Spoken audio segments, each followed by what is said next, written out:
ဟုတ်ပြီနော်အချင်းကွိုင်မှာအချင်းကွိုင်ဒီဘယ်ရစမှာ၄ရစပြီ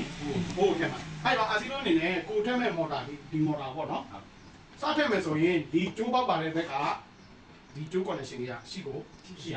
ဟုတ်နော်ပြကျွန်တော်တို့ကကြောင်းပြန်ဒီလိုထည့်လိုက်ပါပြီရဲ့ကွာလီတက်တဲ့ဒီမှာကျိုး connection တွေပေါ့ပြီးထုတ်မယ်ဆိုထုတ်လို့မရတော့ခင်ဗျားလည်းပိတ်ကြည့်လေဘောဘက်ကလာဟုတ်တယ်မလားအဲ့တော့ကျွန်တော်တို့ဒီ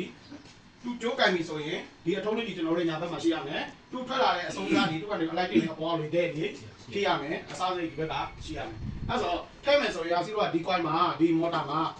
ကိုဘယ်ကနေစားထည့်ပါလဲအခုမှခုစားလို့မှာဆိုတော့နံပါတ်တစ်ခုလေးတော့ကျွန်တော်တို့မှတ်မှအဆင်ပြေမယ်ဟိုလုံးနေကြဆိုတော့ကိုကြိုက်တဲ့ညောင်းကတဲ့ပြီးသွားပြီဒါပေမဲ့ကိုတို့ကအခုမှစပြီးလုံးမှာဖြစ်တဲ့အတွက်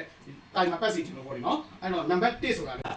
ဟာနံပါတ်1ဟုတ်ပြီနော်နံပါတ်1ကျွန်တော်တို့ကစားထည့်မှာနံပါတ်ဘယ်လောက်ကထည့်မှာလဲ1 2 3 4အဲ့တော့ဒီကနေကြည့်မယ်1 2 3 4ဟုတ်ပြီနော်4ကနေဘယ်ကိုထည့်မှာလဲဆိုတော့မစင်စားဘူးမကြည့်သေးဘူးနံပါတ်4ကိုတွေ့အောင်စားပြီးနံပါတ်4ဆိုတဲ့ညောင်းကိုဝင်အောင်ရင်ထည့်မယ်အဲ့တော့နံပါတ်4ဝင်သွားပြီဆိုမှကျွန်တော်တို့ကဒီဘက်နောက်နံပါတ်ဘယ်လောက်ကိုထည့်မှာလဲဆိုတာကိုစဉ်းစားမှာဟုတ်ပြီနော်အဲ့တော့နံပါတ်4ကိုထည့်မယ်ဆိုလို့ရှိရင်ကျွန်တော်တို့ကကြည့်မယ်နော်1 2 3 4ဒီမှာဟုတ်လား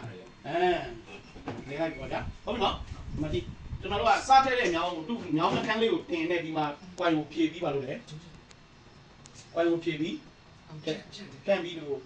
ထည့်လိုက်တာတွေ့လားဟုတ်ပြီနော်ပြီးလို့ဆိုရင်ဒီဘက်ကကျွန်တော်တို့ကမော်တာဒီကိုလက်ညှိုးတစ်ချောင်းပဲဝင်လာကြည့်ဟုတ်ပြီနော်လက်ညှိုးတစ်ချောင်းပဲဝင်တဲ့ဟာကိုကျွန်တော်တို့က